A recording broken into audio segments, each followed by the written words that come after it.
On the morning of September 15th, 2016, an 80-year-old widow named Rita Wolfenson shuffled her way into her kitchen inside of her brick home in Brooklyn, New York. However, Rita was basically blind, and as she made her way into the kitchen, she walked past her table and her foot caught a basket of newspapers in the ground, and it caused her to stumble and fall to the floor. And the second she hit the ground, she heard a pop. And the second she heard that pop, she felt a shooting pain in her hip, and she knew right away, very likely her hip was broken. Now, of course, this is a huge problem if you break your hip, but for Rita in particular, this was a very, very serious problem. I mean, this was potentially life and death, and she knew it, and she also knew the reason this was so serious was all her fault. Rita lived completely alone and basically had cut off everybody in her life. For like 20 years, she had not interacted with virtually anybody in her life, by choice. And basically the reason for this all started 20 years earlier with her beloved son, Louis, who lived with her. But for some reason, 20 years ago, so basically right at the time when she cut off her whole family and all her friends, her son Louis just kind of inexplicably packed up and left her house without saying anything, and then she never heard from him again. And so suddenly losing her son for reasons unknown sent Rita into this spiraling depression, and the way she coped with it was basically cutting off the entire world around her, and she just lived in this house, totally isolated, totally alone. And so now here she is, stuck on the kitchen floor with a broken hip, unable to get up or call for help, and nobody is going to come by to help her. Nobody even knows she's in trouble. She's all alone. But despite basically being blind and knowing she's in this horrible situation, somewhere deep down, Rita finds this inner strength. She knows that if she's going to survive this, she has to save herself. And so she kind of rolled over onto her other side, despite the pain in her hip throbbing the whole time. She got herself onto her elbows, and she began low-crawling her way towards the coffee table in the living room that was right near the kitchen. And she finally got over there. The whole time she's got this horrible pain on her side. She gets to the table, she reaches up, and she grabs her phone, which she basically never used because she didn't talk to anybody or take any phone calls, but she managed to get the receiver off the cradle and she dialed 911. And so a few minutes later, the ambulance arrives at Rita's house. They come in, they find Rita, she's still on the ground, they scoop her up, they put her in the ambulance, and they go to the hospital. And when they get there, very quickly, they put Rita through a bunch of scans and tests, and they confirm, what Rita was already expecting, which is, her hip is broken.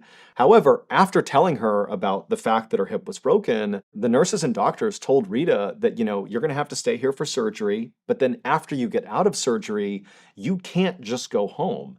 You're legally blind, you're very frail, and you don't live with anyone, and you nearly died from falling on your kitchen floor because had you not been able to reach your phone, you would have starved to death.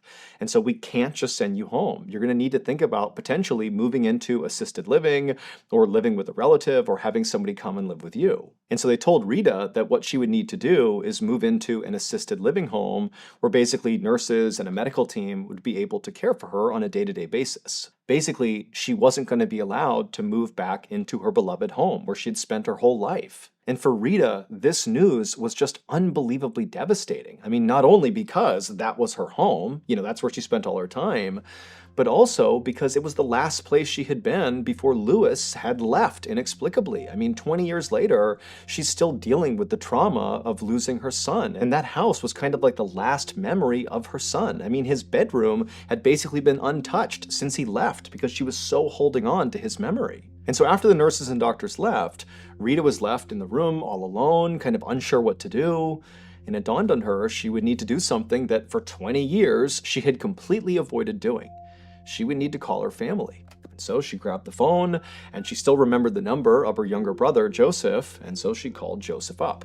Now, the reason she called Joseph is, over the past 20 years, the one family member who had basically tried really hard to stay in touch with Rita after she cut everybody off was Joseph. And so she figured if there was anybody in her family who would not judge her for the silence and, being cut off, it would be Joseph. And so a couple of seconds later, a phone rang inside of a house pretty far away from the hospital, but still in New York.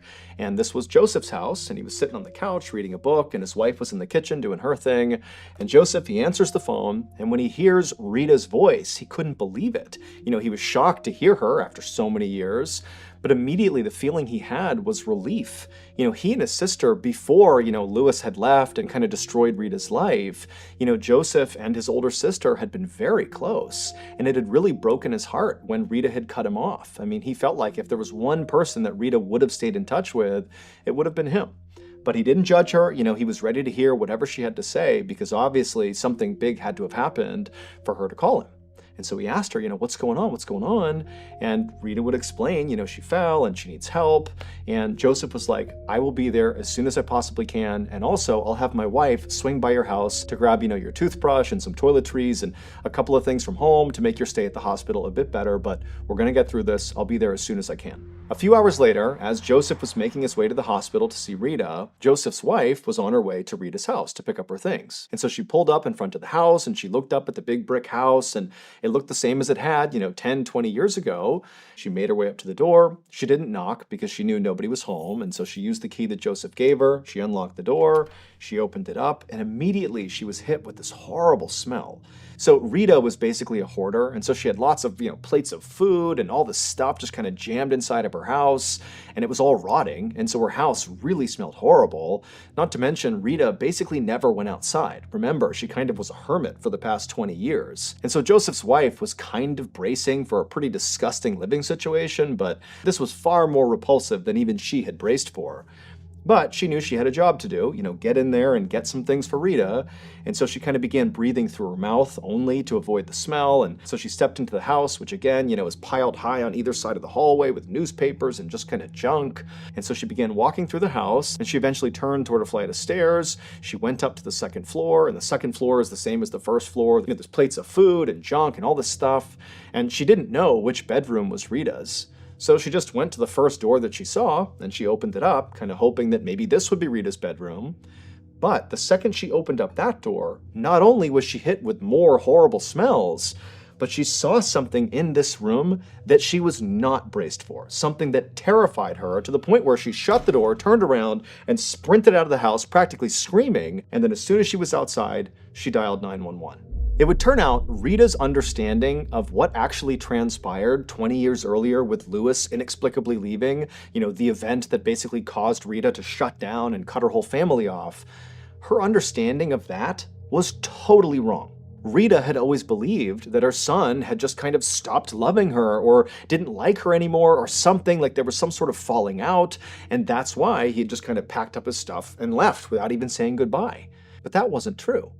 Louis loved his mother. He didn't just randomly abandon her, but 20 years earlier, when Louis was 29 years old, while he was still living with Rita in her house, he died somewhat unexpectedly from natural causes.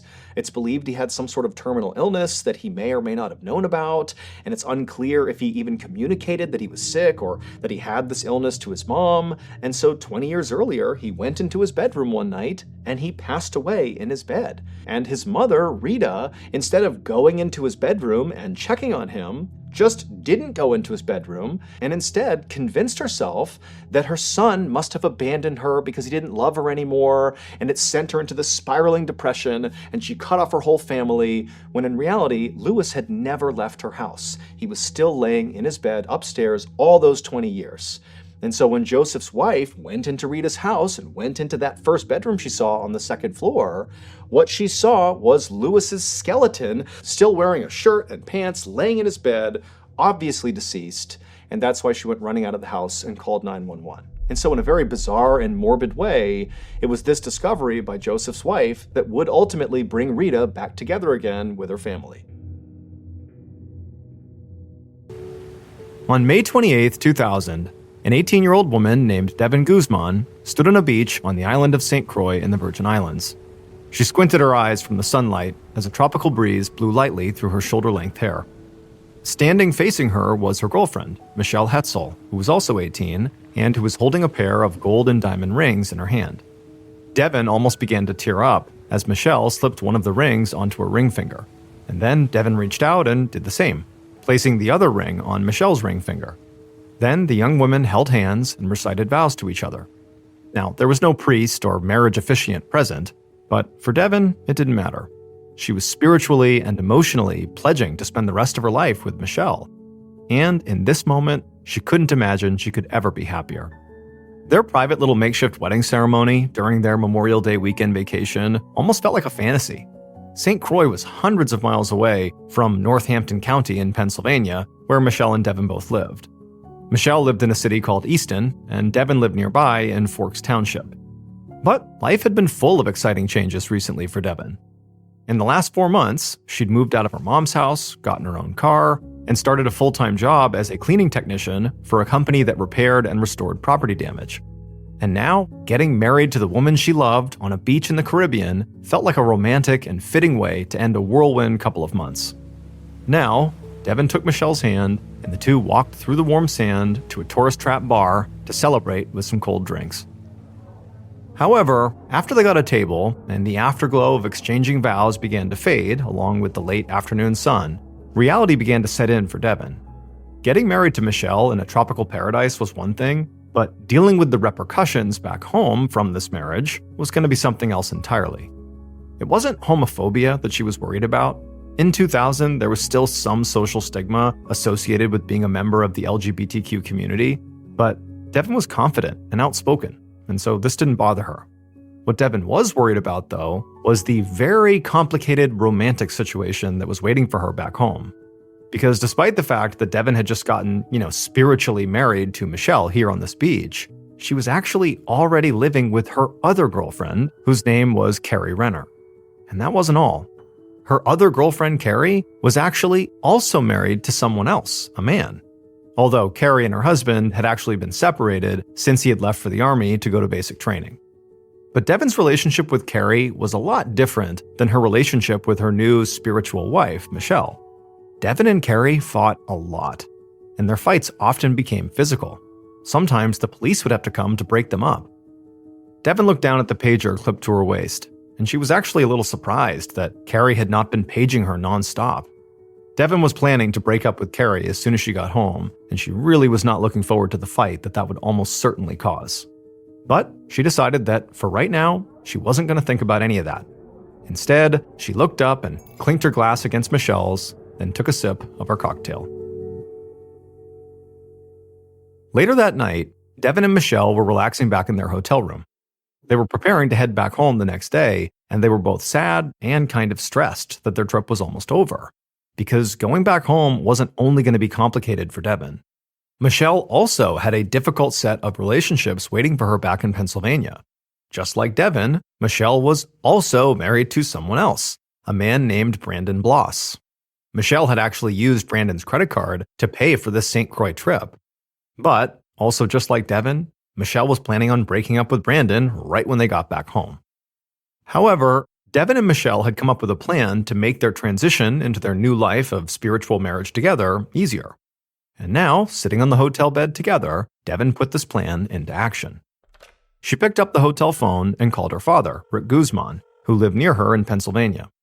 When her dad answered, Devin told him about how she and Michelle had just gotten, spiritually married and that she was planning to break up with Carrie. And then she asked if she and Michelle could come move in with him for a bit. Rick immediately said yes, and Devin knew just from the sound of his voice that he was actually thrilled with her news, because he knew all too well that her relationship with Carrie was sort of a nightmare. So Devin thanked her dad and said she loved him very much and hung up. Then she and Michelle went to sleep feeling happy.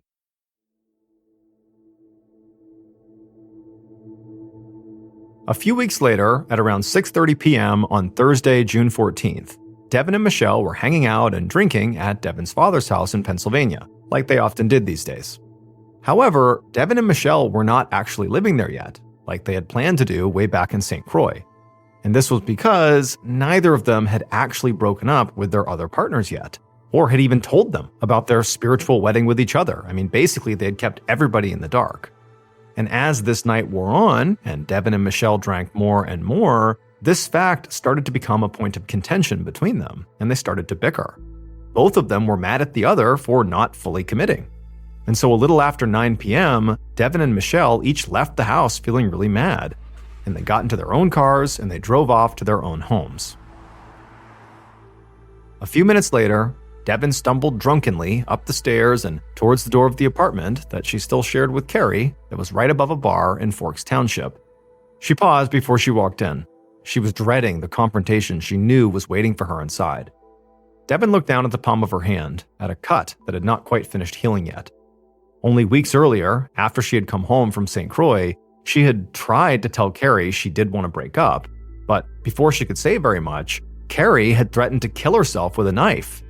And then when Devin had tried to wrestle that knife out of her hands, Devin had gotten this big cut on her hand, which required a trip to the emergency room. And so eventually, Devin took a deep breath, then reached down and turned the doorknob and walked inside. As expected, Carrie was waiting, and she was very upset. Devin couldn't hide the fact that clearly she had been out drinking, and also she couldn't hide who she had been out drinking with. And so naturally, they began to argue. And for the first time, Devin told Carrie that she and Michelle had exchanged wedding rings during their trip to St. Croix, and this made Carrie fly into a rage. And so she hit Devin, and Devin hit her right back. And then before it could turn into a full-blown physical altercation, Devin's pager suddenly went off. She picked it up and saw that Michelle had actually been paging her nonstop. She just hadn't noticed. And so quickly, she just walked away from Carrie and went into another room to call Michelle. And then a few minutes later, she just came back into the living room where Carrie was still standing there fuming. And Devin told Carrie that, hey, Michelle's not feeling well, and so I'm going to go over to her house and check on her. And Carrie was sort of caught off guard and just said, well, I'm going with you. And Devin, not wanting to argue anymore or have this escalate any further, told Carrie that fine, she could come as long as she stayed in the car the whole time. So at around 10:30 p.m., Devin pulled her car up to Michelle's house in Easton with Carrie sitting in the passenger seat. Devin reminded Carrie to remain where she was, and then Devin got out of the car and walked up to the front door. Devin knocked, and Michelle's husband, Brandon, answered. And unsurprisingly, he said he would not let Devin inside. However, the reason he gave was because his wife, Michelle, was upset that Devin had come here with Carrie.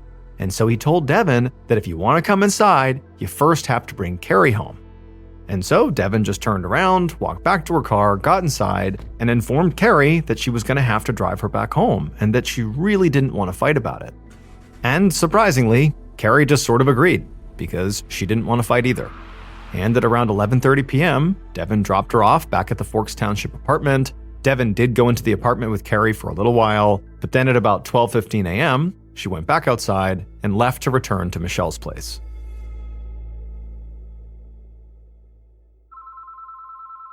About 30 minutes later, around 12:45 a.m. on that Friday morning, the phone at Devin and Carrie's apartment began to ring. Carrie answered and heard Michelle's voice on the other line. And Michelle sounded really upset. She was demanding to know where Devin was.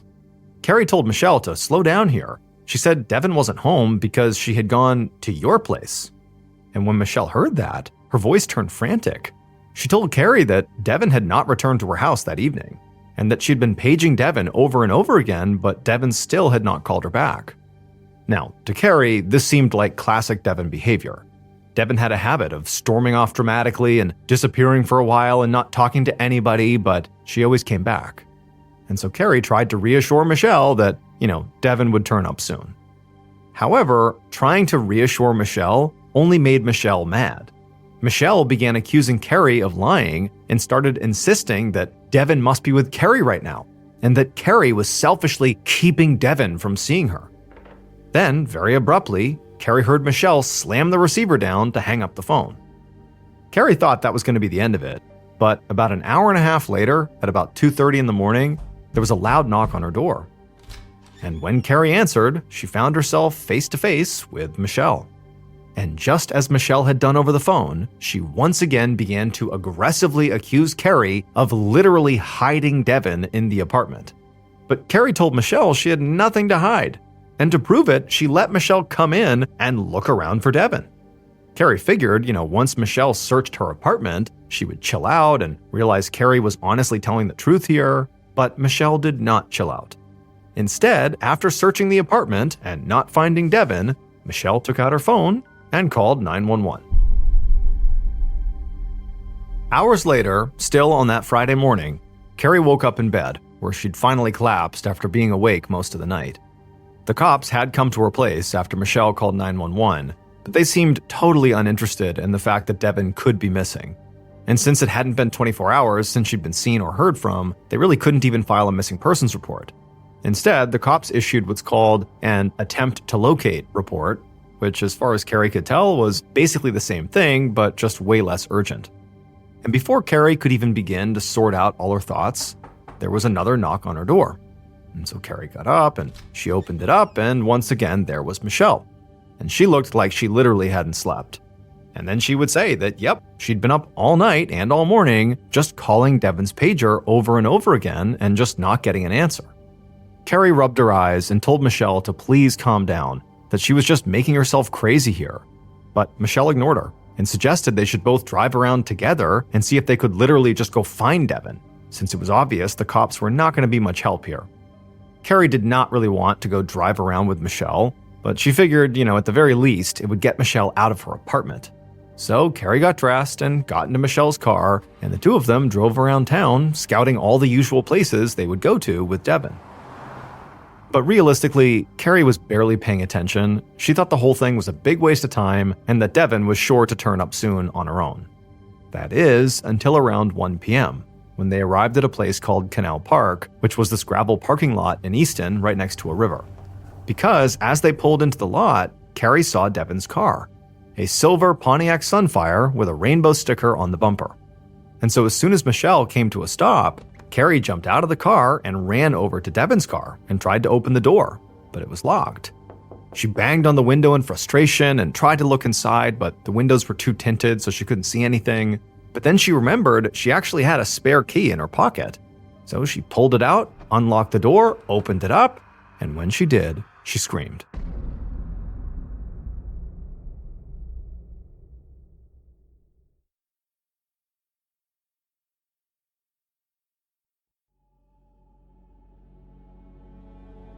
A half an hour later, Detective Barry Golozeski of the Easton Police Department stepped out of his cruiser at Canal Park. As he slipped under the yellow police tape that cordoned off the area, Golozeski mentally ran through what dispatch had told him. 2 women had discovered the body of their friend, another young woman named Devin Guzman. He looked over and saw 2 crying women in the park, and figured those must be the 2 women who found the body. Golozeski just shook his head. Easton was not the kind of place where you would expect to find a dead teenager in a parking lot. Nonetheless, he walked over to the car to get a look for himself, peering in through the open rear door. Devin's body was curled up on the back seat, facing the rear of the car and covered by a green jacket. He slipped on a pair of disposable gloves and went in for a closer look. He peeled back the jacket, and right away he saw a gaping wound on the front of Devin's neck. But he noticed right away that there was very little blood for such a major injury. And her clothes weren't covered in blood either, which is what he would have expected. Instead, he just saw dirt and grass stains. He scanned the interior of the car and saw that it too was pretty clean, although one of the floor mats was missing. But the strangest detail was what Devin had clenched in her hand. She was holding a kitchen knife. Something about this didn't sit right to Golozeski. The knife in Devin's hand seemed to suggest she might have cut her own throat, but slitting your throat was a horrible way to die. Besides, there was almost no blood, barely any in the car and none on the knife. So to Golozeski, he felt like this was not a suicide. This was a murder staged to look like a suicide. Just then, the coroner's car pulled into the gravel lot, signaling to the detective that it was time for him to get a move on. Golozeski grabbed a cop standing nearby and told him to have both Devin's car and the car her friends had been driving when they found her impounded immediately. Devin's car for obvious reasons, but the friend's car as well, because the women had driven it so close to the crime scene. Then Golozeski walked over to the 2 hysterical friends of his victim and told them he would give them a ride to the police station to get their statements. Around 3 p.m. that afternoon, Golozeski walked into an interview room at Easton Police Headquarters and sat down across from Carrie, who had been crying so much that her eyes were red and bloodshot and her voice was hoarse. Golozeski started with the basics, asking Carrie how long she'd been friends with Devin. Now, in a homicide investigation, Golozeski knew that everyone connected to the victim starts off as a suspect. But neither Carrie nor the other friend, Michelle, seemed particularly suspicious, at least to him so far. That was until Carrie started talking. Because right away, she explained to Golozeski that she and Devin were not just friends. They were actually in a relationship together. Although she admitted she was also technically married to somebody else too. And Carrie didn't stop there. She told Golozeski that Michelle, the other friend who had been there when they found the body, was also in a relationship with Devin, But, like Carrie, Michelle was also married to someone else, another man, and she was living with him. Goloszewski could barely keep this straight, but he also just couldn't believe what he was hearing. In the first 5 minutes of his interview, he already had a list of 4 people: Carrie, her husband, Michelle, and Michelle's husband, who were all romantically linked to the victim.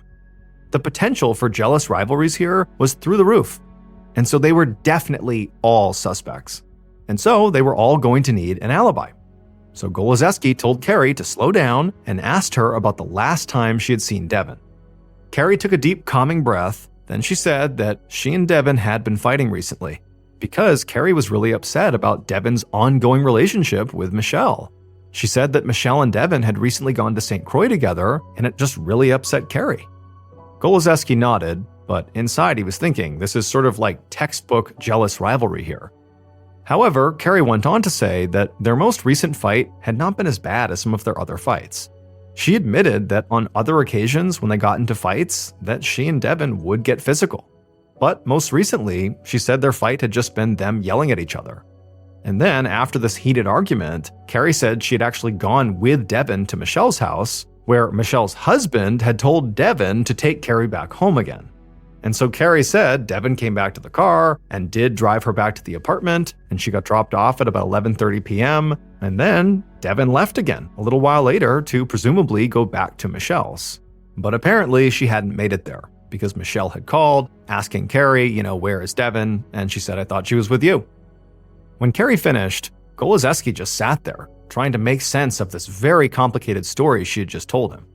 Of all the romantic partners in Devin's life, it seemed to Goloszewski that Carrie was, physically at least, the closest to her, given that they lived together. And so that put her pretty high up on the suspect list. But on the other hand, she was being extremely candid about the ugly side of their relationship, which made him think, she might not be trying to hide anything. After Goloszewski wrapped up the interview, he told Carrie she could go. Then Goloszewski walked out of the room, wondering what more his victim's other girlfriend could possibly have to say.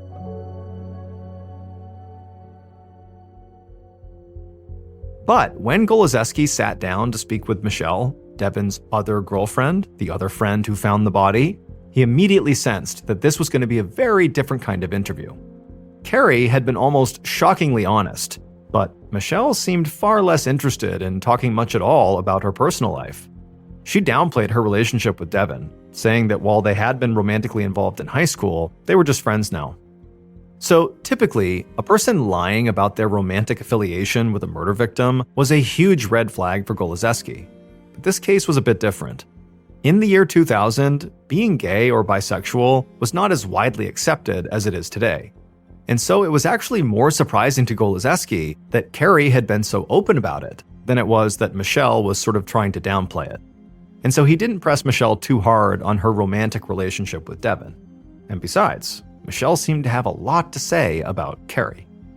Michelle told Goloszewski that when Devin did not return to her house after dropping off Carrie on the night she disappeared, Michelle called Carrie to find out where Devin was. But Carrie had sounded totally unconcerned. And then, when Michelle had literally gone to Carrie's house to look for Devin, she said the only reaction Carrie had about the whole situation was just irritation. Michelle said she had been the one to insist on calling 911, like, we don't know where Devin is, we have to do something. But then when the police showed up, they didn't really take it seriously, which was upsetting, but what was even more upsetting was apparently Carrie's reaction to all this. Michelle told Goloszewski that Carrie basically didn't care and had even tried to talk Michelle out of calling the police in the first place, like she just didn't seem to care about Devin. After that, Michelle asked Goloszewski if Carrie had told him about the fight where Carrie had stabbed Devin in the hand. And Goloszewski just shook his head and said no. And so she told Goloszewski everything Devin had told her about that particular incident. And then at the end of telling the story, she told the detective that really that ordeal kind of summed up Devin and Carrie's relationship. And all of this did make Goloszewski more suspicious of Carrie, but then again, this whole four-way romantic relationship just generally seemed highly suspicious to Goloszewski. It was hard to try to sort out which of Devin's married girlfriends was lying about what and why. After wrapping up with Michelle, Goloszewski had just one more interview to conduct that afternoon, and that was actually speaking to Michelle's husband, Brandon Bloss. Some uniformed officers had gone to Michelle's house while Goloszewski was talking to Carrie and Michelle and brought Brandon in. And so after leaving Michelle, Goloszewski went to find Brandon. At this point, he didn't know what to expect. And for a second, when he entered the final interview room, he got excited. Because Brandon was sitting there sweating profusely and looking incredibly uncomfortable. And Goloszewski's first thought was that, boy, he must be nervous. But then, Goloszewski took in what Brandon was actually wearing, which was a long-sleeve shirt and jeans in the middle of summer, inside of a tiny interview room with no windows and weak air conditioning. And so quickly, his excitement disappeared. Brandon was not nervous, he was just hot. The whole interview with Brandon turned out to be pretty unhelpful. He seemed to have no idea that his wife was romantically involved with Devin, and he also didn't know about their trip to St. Croix. In fact, he said that Michelle had told him that she'd gone on a business trip to San Francisco, not to a tropical island on vacation with Devin. Now, it was possible that Brandon could be pretending not to know anything about his wife's relationship with Devin, but given how tight-lipped Michelle herself had been with the detective, Goloszewski was inclined to think that Brandon might really be in the dark here. Eventually, Goloszewski told Brandon he could go home, and once he was gone, the detective just sat by himself in the interview room, thinking over his entire suspect list. He had already ruled out Carrie's estranged husband pretty much as soon as he had run his name through the system, because what he found is he was in the military and living 250 miles away on a base in New York. And Michelle's husband, Brandon, didn't seem very promising either, since he appeared to be basically clueless about his wife's romantic dynamic. However, Carrie and Michelle, on the other hand, seemed like real possibilities. So, Goloszewski wrote out 2 applications for search warrants, one for the apartment Carrie shared with Devin, and one for the home where Michelle lived with Brandon. Goloszewski was pretty sure Devin had not been killed where her body was found, and he figured with one of these searches, he'd find the real murder scene.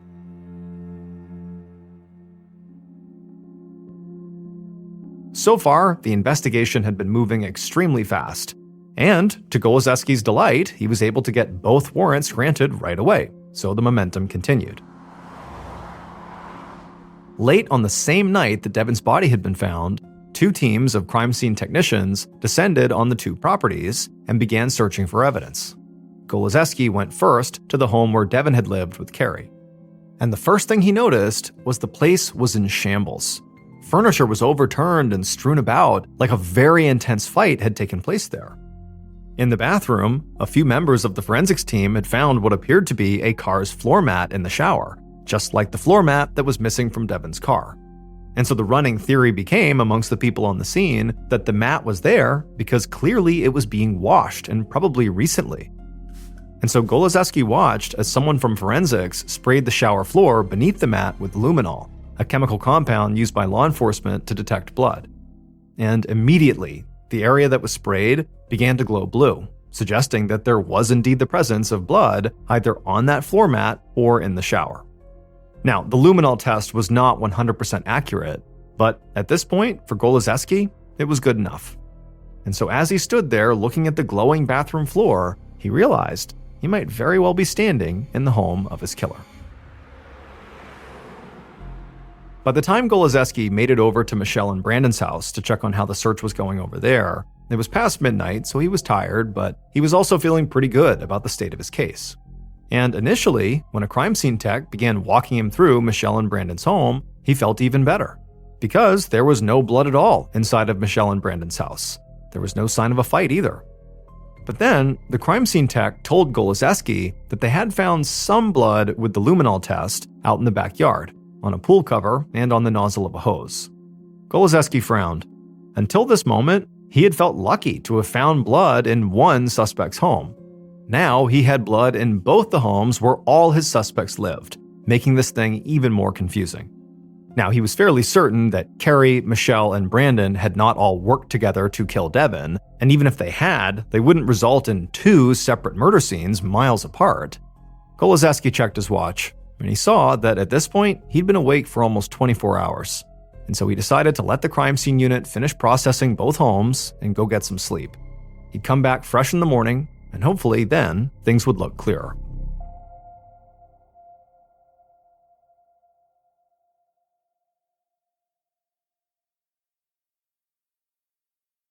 When Golozeski walked into his office the next day on June 16th, so one full day after Devin Guzman's body had been found, he found her autopsy report waiting for him on his desk, and it was gruesome. The wound to Devin's throat was a 4-inch long cut that went almost all the way to her spine. The cut had severed her tongue and also sliced in half both her right carotid artery and also her right jugular vein.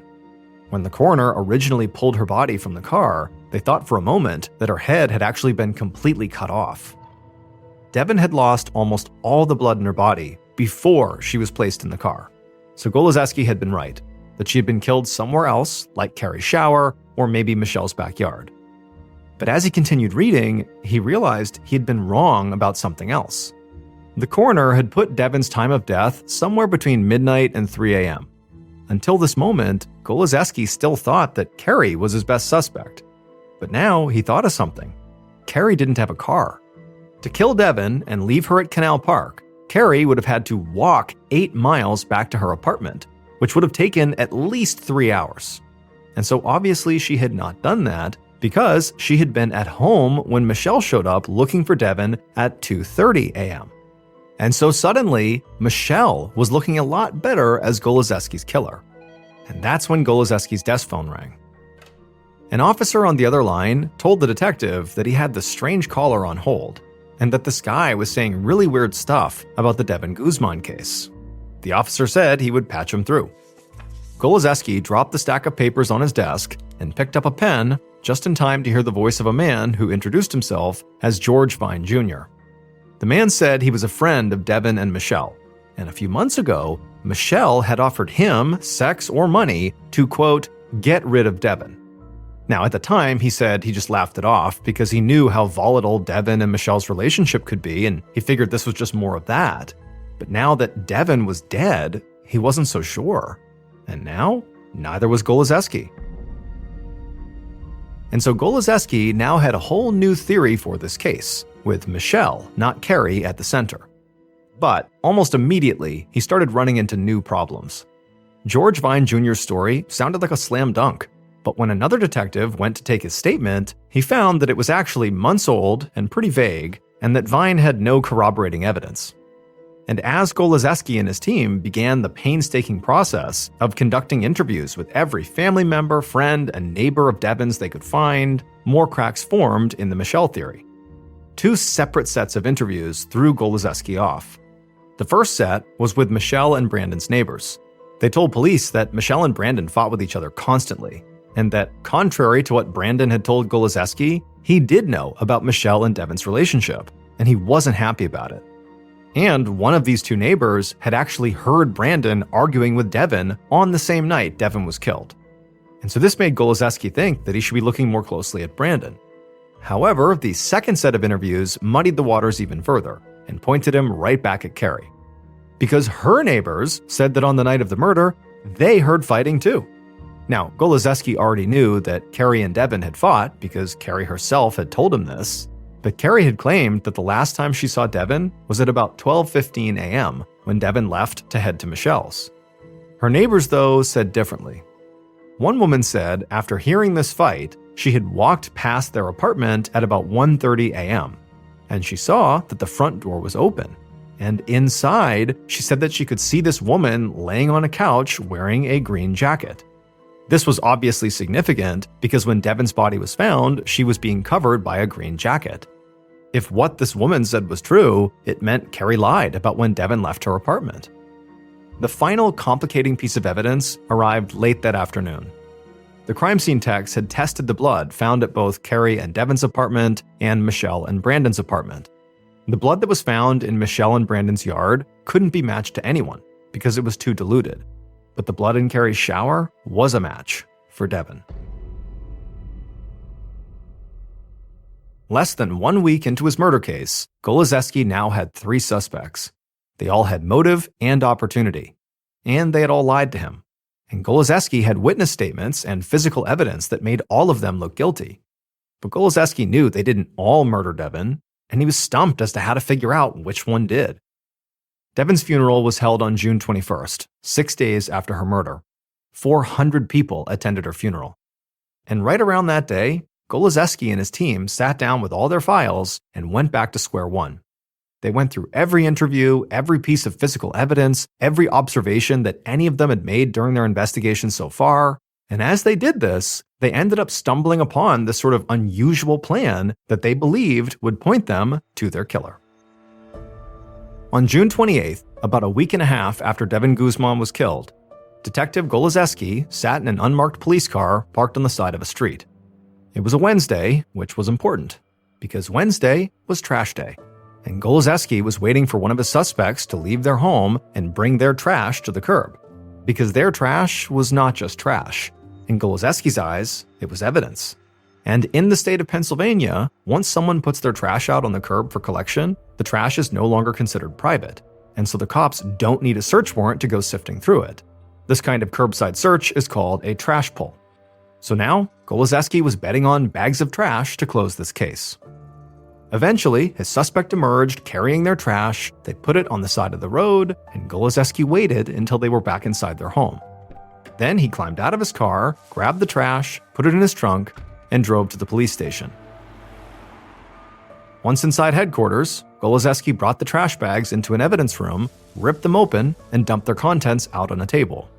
And then he began the very dirty work of sorting through all the smelly junk, the rotting food, the discarded receipts, the coffee grinds, the wet paper towels, and balled up clumps of newspaper.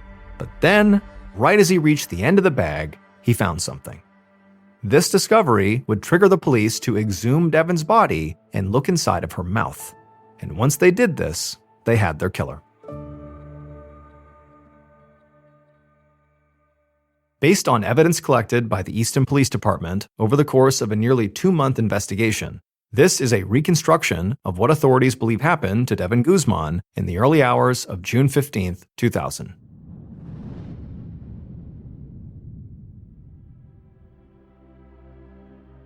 Devin Guzman had actually left her killer's home, but she eventually came back. And when the killer saw her, all the rage they'd been feeling for weeks exploded, and the killer lunged at Devin.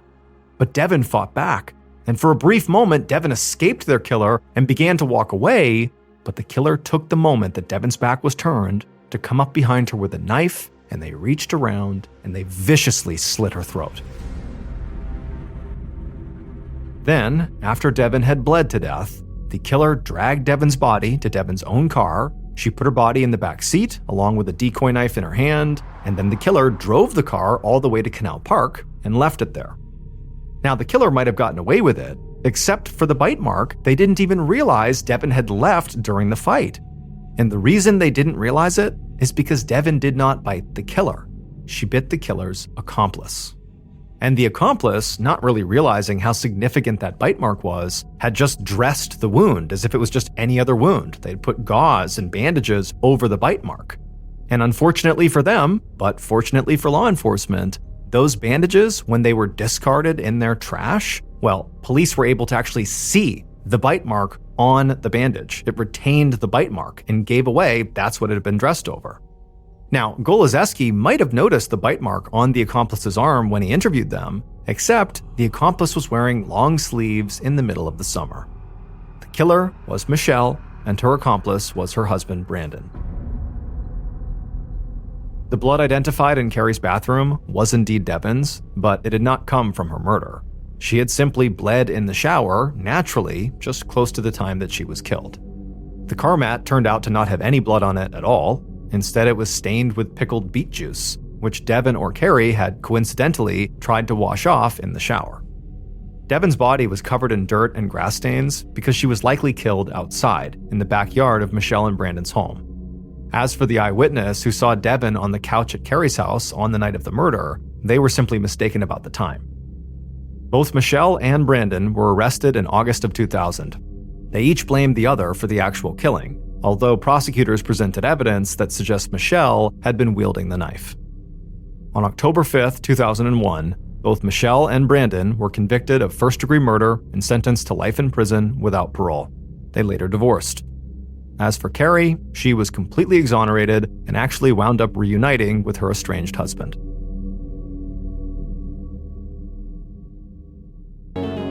From 1995 to 2000, Terry Grove was the manager at the Animal Research Lab at Regions Hospital in St. Paul, Minnesota. During that time, she noticed there was an issue with a particular piece of large cleaning equipment that she and the other lab technicians used every single day. She voiced her concerns to the hospital and said that they needed to replace it ASAP because it was a disaster waiting to happen. But the hospital decided they didn't want to replace it, they wanted to fix it because they figured it was salvageable and it was more cost effective this way. But after the repairs, Terry and her team reported having the same issue with this piece of machinery. And so again, the hospital decided to fix it instead of replace it, and again, after the repairs, Terry and her team said the issue persisted. For years, Terry complained to the hospital that there were big issues with the design of this piece of equipment, that no matter how many times you try to fix it, it's always going to have this core issue, which is why it needs to be replaced. But the hospital was unwilling to spend the additional money required to replace this piece of machinery, and so eventually, Terry and the rest of her crew just had to accept that they had a faulty piece of equipment, and they had to be extra cautious every time they used it. In 2004, a few years after Terry had left the hospital, a 31-year-old woman named Tracy Kraling got a job there as a veterinary technician in the same lab that Terry had worked in. Tracy was devoted to animals, and she was a die-hard soccer and hockey player and fan. And in October of that year, she married the love of her life. Less than a month after her wedding day, she was in the lab finishing up for the day, and she needed to sterilize her equipment. And so she walked over to the still faulty piece of cleaning equipment called the autoclave. An autoclave is a device that looks kind of like an oven that uses superheated steam to sterilize equipment and other objects inside of it. The autoclave at Regions Hospital was a huge industrial version that staff would have to walk inside of to place their equipment and then walk out of before they started it. And the persisting issue with this autoclave was its door. It shut on its own. Once it shut, the suction that was created inside of it held the door shut. And so if you were unlucky enough to be stuck inside the autoclave, even if it was off, you couldn't open the door again. The suction was too strong, and so somebody outside the autoclave would be the only way for you to get out. The issue with this door was so bad that workers in the lab would prop the door open with a big piece of wood every time they went inside in order to guarantee it did not shut on them while they were inside. However, on this day, Tracy did not use a big piece of wood. Perhaps she thought she would only be inside for a couple of seconds, but either way, when she walked inside of that autoclave, the door shut behind her and then suction kicked in and she couldn't open it again. She was trapped. And then her worst nightmare came true when the machine turned on and the steam cycle slowly began to pick up. Unfortunately, none of her coworkers had seen her go into the autoclave, and so nobody knew she was stuck, and so nobody was there to open the door and let her out. And no matter how loud Tracy banged on that door and screamed and yelled, nobody would have heard her. And so eventually this superheated steam began being pumped into this room all over Tracy. Eventually, when her coworkers found her, she was still alive, but she died within 24 hours as a direct result of her steam burns. The hospital was ultimately fined $75,000 for their role in her death.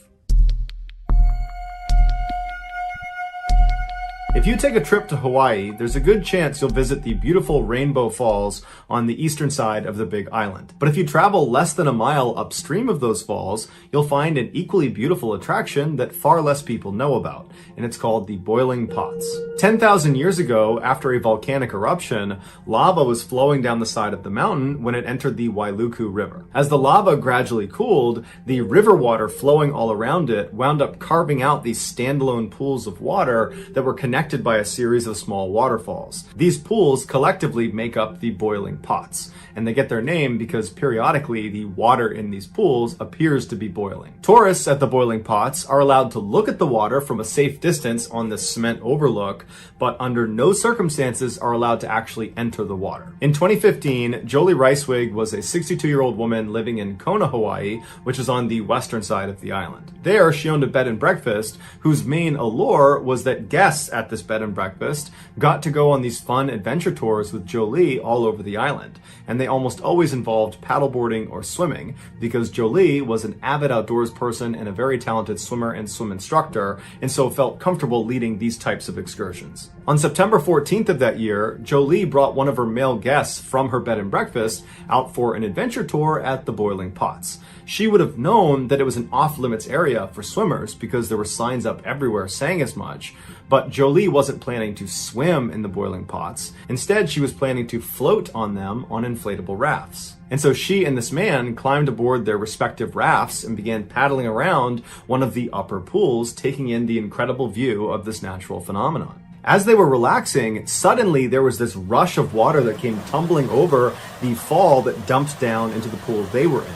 It was a flash flood. And before Jolie and this man could swim outside of the pool and get to safety, the water under them began to churn violently and actually thrust them over the edge down into the next pool. And as soon as they hit the water, they had fallen off of their rafts. Now they're swimming in the water and they're feeling a current pulling them down and pulling them forward towards the next lip into the next pool. And so they both began desperately swimming towards the edge. Jolie actually grabbed the man and helped push him up and out to safety. And as soon as he was on land, he turned around to grab her, but she wasn't there. And so he's looking around and all he can see is her raft floating on the surface being taken down into the rapids. And so he thinks, okay, she must have fallen into the next pool. And so on the side of the waterway, he runs down and he's looking into the next pool, the next pool, the next pool, and she's nowhere to be found. And after a few minutes of looking and not knowing where she was, he called the authorities. They came out and they launched this huge search for her, but despite searching the entirety of the Boiling Pots and all the way downstream, there was no sign of her. And after looking for an entire week, they never found anything. It was like she just disappeared,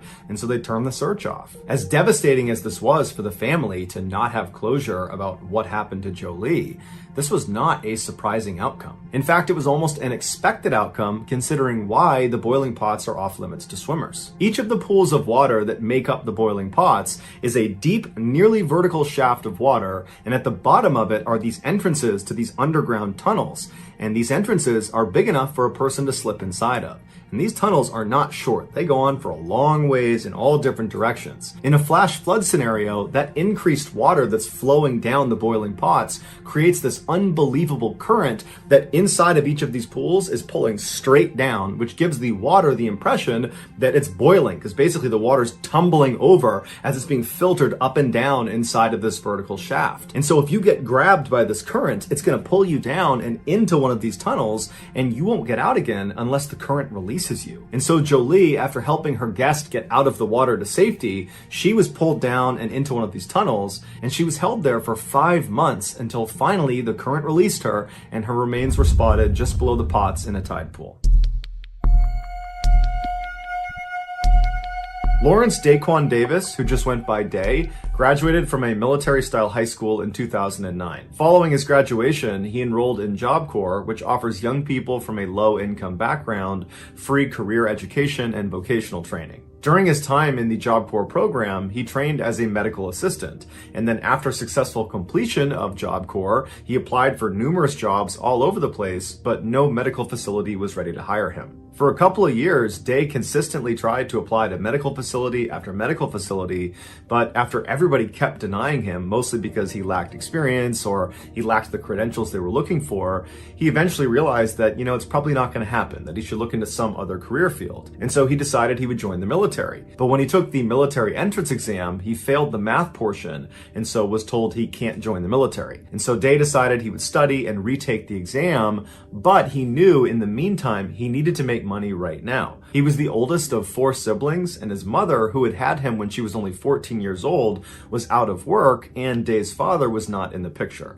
And so Day felt like it was his responsibility to step up and help support his family. And so he did what many other people in Jacksonville, Florida did when they were struggling to find work. He went to a temp agency. Temp agencies are staffing firms that contract with employers who are in need of temporary, part-time, or seasonal workers. The temp agency hires someone like Day and then ships them off to one of their client companies when they need work. Conceptually, this employment structure works great for all parties involved. People like Day get to have a paycheck really quickly, and the companies have their short-term employment needs met on the cheap. But there's a loophole. Temp workers are legally employed by the temp agency, not by the physical location they go to do work, known as the direct employer. This is a very important distinction because it means the temp agency is the one that has to pay for insurance for the temp worker, not the direct employer. Therefore, if a temp worker gets hurt on a temporary job, the direct employer's insurance costs will not spike. Instead, the temp agency's insurance costs will spike. Meaning the direct employer knows they can be kind of reckless with their temporary workers because there's not a big penalty if they get hurt on the job. This loophole doesn't mean much if the temporary worker is being asked to be a receptionist where it's totally safe. But this loophole matters a lot when the temp worker is asked to do something dangerous, like work with industrial machinery inside of a factory. On August 16th, 2012, Day received a call back from the temp agency he went to, telling him that they had a job for him. It was at the Bacardi Bottling Corporation in Jacksonville, Florida. They told him he needed to be at the warehouse that day at 2:45 p.m. for training, and then at 3 p.m., 15 minutes later, he would start his first shift. After Day agreed to do this job and hung up with the temp agency, he excitedly called his mother to tell her that he had finally landed a real job. In fact, this would be the first job he had ever had, and so he was just very proud of himself. And his mother was very proud of him too. And so Day asked her, would you give me a ride to Walmart so I can pick up some things I need for work? I need a white shirt, I need khaki pants, I need these special industrial boots. And so his mom said, absolutely. She swung home, she picked him up. The pair went to Walmart, they picked out his whole outfit. And then from Walmart, his mother just drove him directly over to the Bacardi factory to begin his first day. Day went inside, and just a couple of minutes later at 2:45 p.m., he was shown a very short safety video. That would be all the training he received. Day was brought into Bacardi to be a warehouse clerk, which basically meant he would do odd jobs around the factory that didn't require a lot of skill. And so after he watched this training video, he was told to head down to the bottling line to watch all of the bottles as they went by to make sure the labels were put on properly. Before he headed down to the floor, Day stopped in the bathroom and took a very proud selfie of himself to commemorate the start of his first shift at his first job ever. He sent the picture to his fiancée, put the phone in his pocket, and then headed out the door down to his first workstation. There was a section of the factory that initially Day was not working in, where there were these huge machines called palletizers that took the finished bottles of rum and stacked them into what are called pallets so they could be shipped off to stores. These palletizers are two-story pieces of heavy machinery where the top story is just catwalks where the palletizer operator can manipulate the machines, and then the first floor is where the rum actually comes into the machine and is moved around and stacked on these big metal platforms. Sometimes as the rum comes in on the conveyor belt, they will fall off and smash on the ground. This started to happen about 90 minutes after Day took that selfie in the bathroom. The palletizer operator, after seeing the broken glass, called out over the radio that he needed a temp worker to come into that section of the factory and help him. Day's supervisor at the bottling line told Day to stop what he was doing and go over and help pick up the glass. There is a security camera video of Day running into the section of the factory where all the palletizers are, making himself obviously available to help pick up this glass. And the operator sees him and immediately turns, he's up on the catwalk, and he points down towards the first floor, clearly telling Day, you need to get down there, that's where the glass is, go sweep it up. Day immediately walks around and goes down to the first floor of this machine and begins working. A couple of minutes later, Day comes back up to the catwalk and he looks visibly confused. He's scratching his head and just everything about his body language says something is wrong. Now, we don't know for sure what Day says next because there's no audio in this video, but he's clearly asking a question to the operator and also to a supervisor who's now in frame. And it looks very much like he's asking clarifying questions, like he's confirming, you want me to go down there right into that space down there and clean the glass up? That's what you want me to do? And clearly the operator and the supervisor have no time for questions from Day. They just want him to get this done. And so there's kind of a tense interaction between the two parties before Day ultimately just decides, okay, I'll just go down and do what they asked me to do. And so Day again goes back around and you see him go down into the first floor to continue cleaning this glass. And after a few moments, the supervisor and the operator, who don't realize Day is still down there, they turn the machine back on. And after a couple of seconds, they hear a scream coming from the first floor.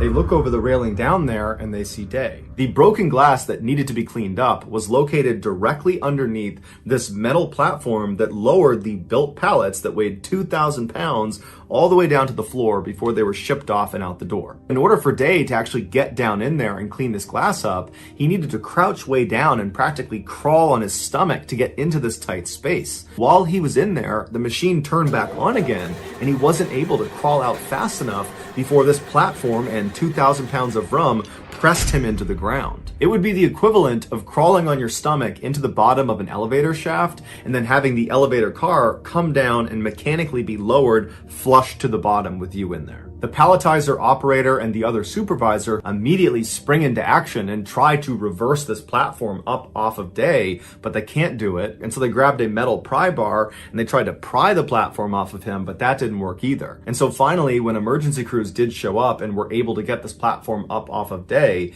it was too late. He was already dead. In any factory where a worker needs to go inside of a machine that could maim or kill them if it turned on, they go through what's called a lockout or tagout procedure before stepping foot inside. All it is they completely incapacitate that machine. Day had no idea about lockout tagout procedures because the only training he got was a 15-minute video that didn't touch on them. And so although Day definitely had reservations about going down underneath this machine, he wanted to make a good first impression on his first day of work at his first job ever. And so he pushed his reservations aside and went down below, believing the supervisor and the operator were looking out for him. When in reality, they, like all of the other managers and supervisors inside of this warehouse, had been trained to prioritize productivity over safety. And so while they definitely knew the lockout tagout procedures, they chose not to do them because that slowed down productivity. And so in this unfortunate example where Day is kind of like a second-class citizen within the Bacardi plant because he's a temp worker, his safety was thrown out the window in favor of reaching a quota, and it got him killed. Bacardi was ultimately fined $192,000, but after they improved their safety compliance, their fine was reduced to $110,000. Bacardi also paid Day Davis's family $250,000. The staffing agency that employed Davis was not hit with any fines, and to this day, they are still sending temp workers to the Bacardi bottling factory. So today we're going to be covering the disappearance of Lars Matank. So this particular case is not new. It's been covered a ton on YouTube, on Reddit. I mean, it's everywhere. But the reason it's so popular, or I should say it's drawing so much interest, is because there's this fascinating video that goes with the case. Basically, Lars, who disappears, we see his final moments on a closed circuit TV camera at an airport. And there's multiple camera angles. It's right in front of you. It's not hard to see what he's doing.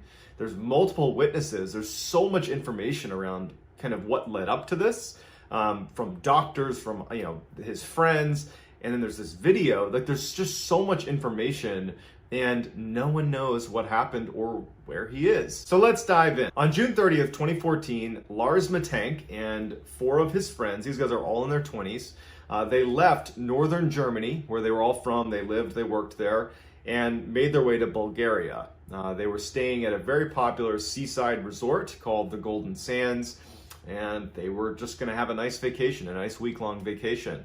They get there, they check into their hotel, and promptly begin to relax. And everything is going great. They're, going to the clubs, they're going to the beach, they're eating good food. I mean, it's going the way they had hoped it would go until the end of the trip. So on one of the last days of their trip, July 6th, Lars is at a local bar and they're watching a soccer game, and something happens where Lars basically voices his interest in one team, and the locals that were in the bar, they were supporting the other team. And so they start, arguing, but it escalates really quickly. It turned into a full-blown thing. His friends come in, they pull him out.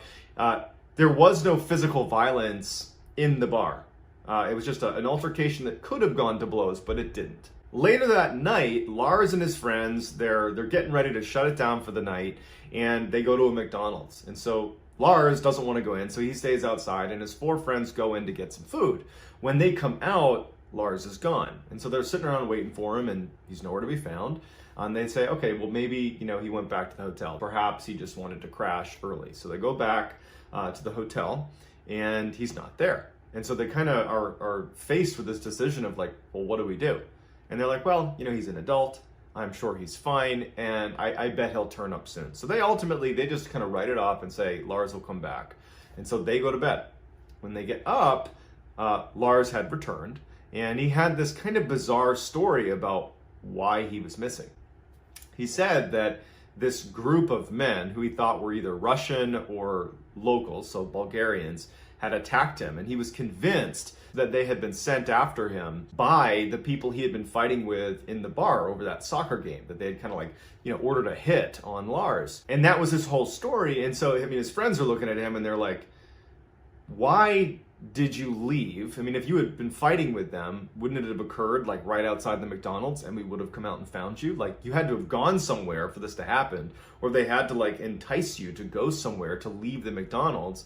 And then like, how long did this attack take? Because this is like, midnight, let's say they're at McDonald's and you're not back at the hotel for, 4, 5, 6 hours. Like, the time didn't make any sense. But ultimately, they kind of decided that, you know what, Lars just had a weird night. He's back now. He is safe. So let's just write it off. He was attacked, but we're leaving here today anyways. Lars said that he got hit in the ear during the scuffle with these 4 assailants. And so just to be safe, they said, Lars, you should go to the doctor. You should just get it looked at before we fly home. So Lars goes to a doctor who examines him, and he looks in his ear, and it turns out Lars has a perforated eardrum. And, at first, the doctor actually suggested surgery, which Lars refused. He didn't want to do surgery in Bulgaria. If he was going to do surgery, he would have done it back home in Germany. And he instead goes for the antibiotic that this doctor prescribes him, which is called cefuroxime. So here's an image of it. You can see it for yourself. So he gets this antibiotic, and the doctor tells him that, flying, because he was scheduled to fly home with his friends back to Germany that night, flying could be problematic for someone with a perforated eardrum, because the change in air pressure as you're flying could potentially make the damage to your ear worse. And so the doctor suggested that you don't fly home with your friends tonight. Instead, you delay your trip home a couple of days and you just kind of let your ear, I guess, recover a little bit before you fly home. So Lars goes back and he tells his friends what's going on with his ear and what the doctor said. And their first thought is, well, we'll stay with you. We'll stay here with you. We'll all delay our flights and we'll fly home together in a couple of days. But Lars was adamant. Maybe he was just trying to be a good friend and not make them worry. He just said, look, I'm going to be totally fine. You guys take your scheduled flight tonight. Go home. I'm fine. I'll get a cheap hotel. I'll stay here for a couple of days and then I'll make my way home. It's not a big deal. So Lars and his 4 friends, they take off for the airport. His friends go into the airport and fly home to Germany. And Lars goes to look for a hotel near the airport because he's only going to be delaying his trip a couple of days. And he'd rather just be close to the airport. So he finds this cheap hotel called the Hotel Color. And so this is really where Lars's behavior starts becoming totally bizarre. So around midnight, Lars calls his mother and he tells her that she needs to turn off all of his bank cards. Like, shut off my credit card, shut off my debit card, turn them all off. And she's confused, right? Like, she's trying to make sense of what he's saying, but there wasn't really a good reason for why he was saying this. And then he hangs up. And so she's kind of left with what's going on. Then at 3 a.m., so a few hours later, he calls her back. And now he's whispering. And he's clearly terrified. In fact, Sandra Matank, his mother, would later in an interview after this whole case really blew up, would say to a German TV station that through the phone, she could tell that her son was terrified. This was not an act. This was like, he is terrified. He's fearing for his life. But he calls her at 3 and he's like, there is a group of men trying to attack me. They're gonna kill me. And he was 100% convinced of it. She, Sandra, would later say that she wished that she had asked more questions of her son. But this behavior was so uncharacteristic of him that I think his mother just kind of was like, okay, we're gonna get through the night. I'll talk to my son tomorrow. He's coming home tomorrow anyways. But that didn't happen. So finally, after that phone call at 3, he texts his mother a little bit after that, asking her about the antibiotic he's been prescribed. And he's asking her what it is. He's listing the name, which again is cefuroxime 500. And he's asking her about it like he has no idea what it is. And she's like, that's a very commonly prescribed antibiotic that lots of people prescribe. They gave it to you. Investigators would later speak to staff at the hotel and they would review the hotel's footage, their CCTV footage. And between the first phone call to his mother at midnight and the phone call at 3 a.m., Lars had actually been pacing the halls at around 1 a.m. He'd been pacing up and down the halls and he was ducking into an elevator and hiding. And then at some point he had left for about an hour and then came back, and no one knows where he went. At 6 a.m., Lars was dropped off at the airport via a taxi, and investigators would speak to the person who rode that taxi with Lars, and they would say that he seemed a bit off. They said that his pupils were very dilated. He gets to the airport and he texts his mother that he's arrived at the terminal. At this point, his mother confirmed that his flight had been booked, and she suggested to him that he should go talk to the airport doctor and just get his ear looked at one more time before he flies home. And I think on some levels, she just wanted a health professional to see her son, just because the behavior he had shown over the past, 12 hours was just totally out of character. The CCTV cameras capture Lars walking into the airport, seeing this doctor, and then I'll get into what actually happens. So on camera, and you're going to see it in a minute, Lars goes into the airport. So his mother's told him that he needs to go see a doctor, and he does that. He walks over to where the doctor is, and he goes inside. Everything seems totally normal. That doctor would say that he was pleasant, but as he was being examined, the doctor looked in his ear and said, "Yep, everything looks okay. You can fly home." But the doctor would say that it was clear that Lars, he was paranoid about something. The doctor didn't know what it was. That he has no context. But he could tell that something was going on. He was fidgety, he was a little bit nervous. And then when a construction worker came into the to the doctor's office, he had on a construction, bright, reflective vest. They were doing some renovations inside of the airport, so this is fairly normal. And apparently this guy, this construction worker, was actually working on the doctor's office, and he stepped in to maybe ask a quick question. Lars sees this construction worker, and this is actually, I think this is off camera. You see that he's in the office, but you don't see this interaction. And something happens where, this guy triggers a full-fledged flight response, where Lars drops everything he has, leaves his luggage, and starts yelling, "I don't want to die, I don't want to die," and sprints out of the airport. This is all on camera. You're going to see it in a second. And he leaves the airport. He's just kind of looking around. He doesn't really know what he's doing, and he kind of like jogs his way across the parking lot, and he gets to a big barbed wire fence, instantly scales it. The barbed wires don't seem to affect him, and he disappears into the woods, never to be seen again.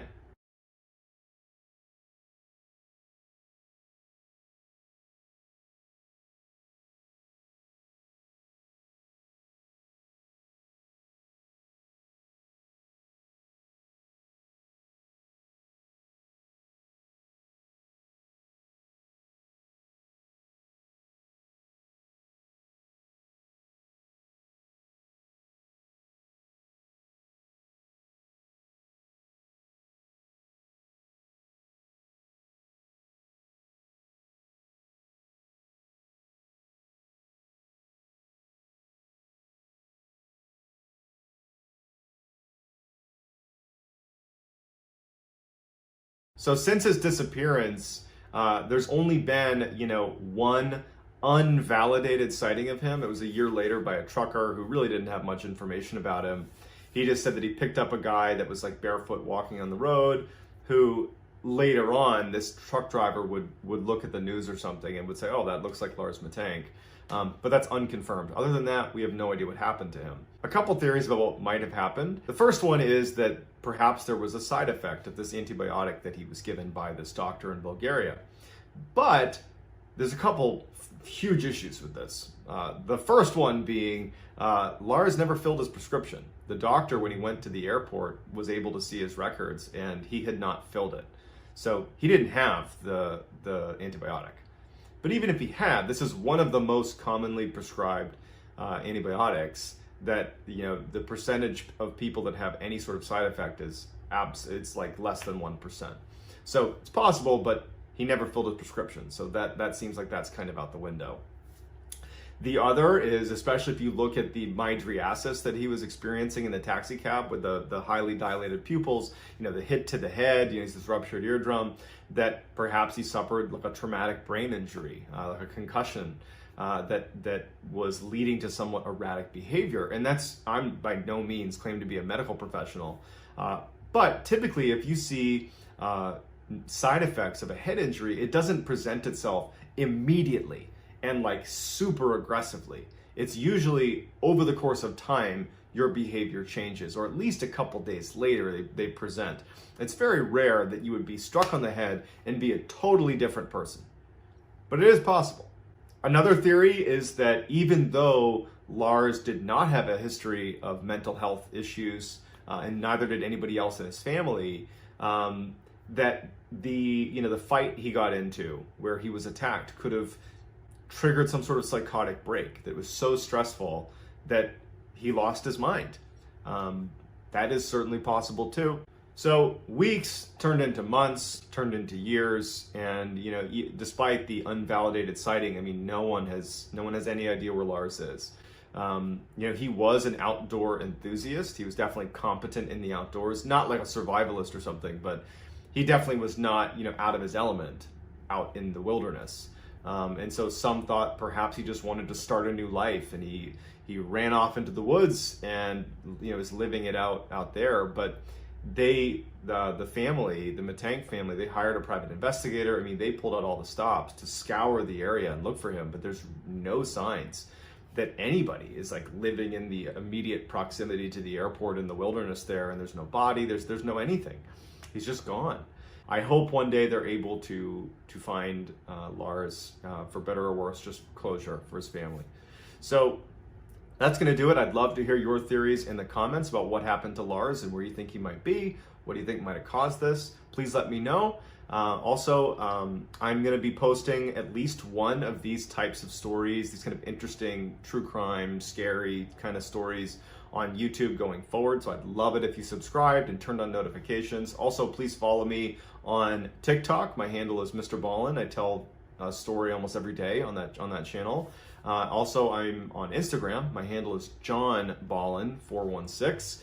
You can DM me there. I'd love to chat with you there. And that's going to do it, guys. Thank you so much for your support. On the advice of his longtime therapist, a 70-year-old man named Art began writing about what happened to him and his family 30 years earlier in 1989. His therapist only knew Art had lost a child and felt very guilty about it, but the conditions under which the child was lost was always very gray, even though Art had been his patient for years and the therapist had repeatedly tried to get more information. Was this a child that was lost in pregnancy? Was it a child that was born and died or ran away? Those details never emerged, and every time the therapist tried to dig in, Art would back off, close up, and he would not talk about it. And so finally, his therapist said, Art, you just need to find a way to talk about this stuff. If you're not going to talk about it with me, then perhaps you should write it all down in a private journal. It'll be a very cathartic experience, and it might help you get over that guilt you're feeling. So Art reluctantly agrees. He goes home, he gets out a piece of paper, and he begins writing all the details of everything that happened leading up to that day in 1989 and what actually happened on that day in 1989. And when he was done and he had a chance to look at what he had written, he didn't feel better. He felt worse. He felt more guilty. But that's because Art had a secret that the therapist didn't know about. And now that it was out on paper, Art suddenly felt like, you know what, before I die, I have to tell the world what me and my wife did. So in 2019, he took all of those notes that he had written down about what had happened, and he posted it to Reddit. This is his confession story.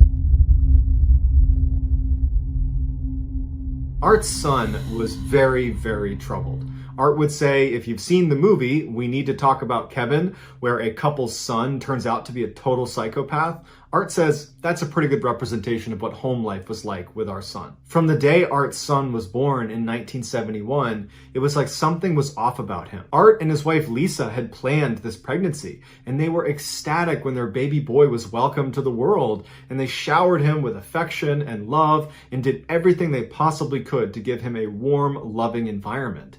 But no matter what they did, it just seemed like he was always miserable. Their son cried constantly for the first 13 months of his life. Now, Art and Lisa understood that when you bring a baby home, there's a good chance they're going to cry.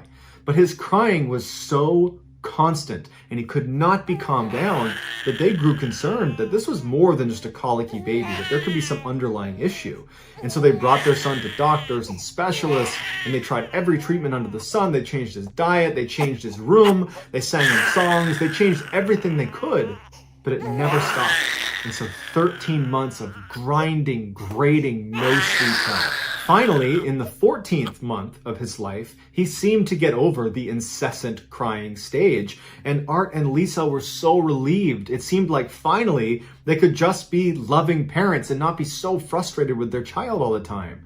But it seemed like now that he wasn't crying, he still was just totally unhappy. His body language and everything about him said, "I'm not happy." Always. Art said that he never saw his son ever have a genuine, joyous smile.